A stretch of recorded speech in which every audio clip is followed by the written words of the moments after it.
Well, not a great day for Republicans. That's how President Trump described Tuesday's election results. An election that many say could be a sign of what's to come in next year's midterm votes. And while the president says the federal government shutdown played a role in how people voted, he says the public isn't blaming Democrats enough for what has now become the longest shutdown in our country's history. NBC's Kelly O'Donnell has details from Washington. A clean sweep for Democrats across Tuesday's high-profile elections. Congresswoman Mikey Sherrill will become the next governor of New Jersey. And in Virginia, Democrats won all three top statewide positions, with Abigail Spanberger becoming the first woman to lead the Commonwealth. In New York City, Zohran Mamdani scored a decisive victory over a former governor in the mayoral race. President Trump did his own assessment of his party's losses. I don't think it was good for Republicans. They say that I wasn't on the ballot was the biggest factor. Voters' choices come 1 year after Mr. Trump's own election.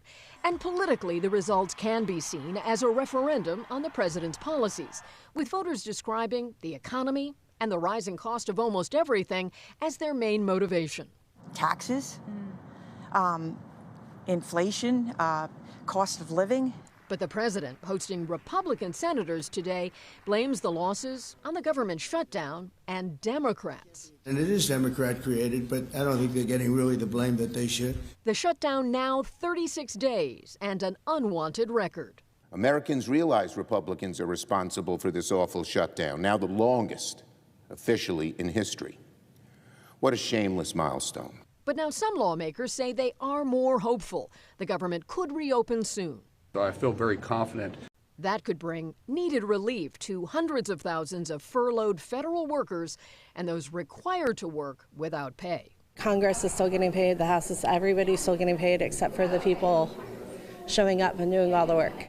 The president is also focused on the Supreme Court today, where justices heard arguments on his sweeping use of tariffs.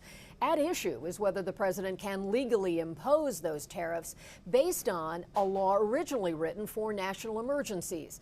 The president has described his tariffs as a centerpiece of his economic and foreign policy agenda. Kelly O'Donnell, NBC News, Washington.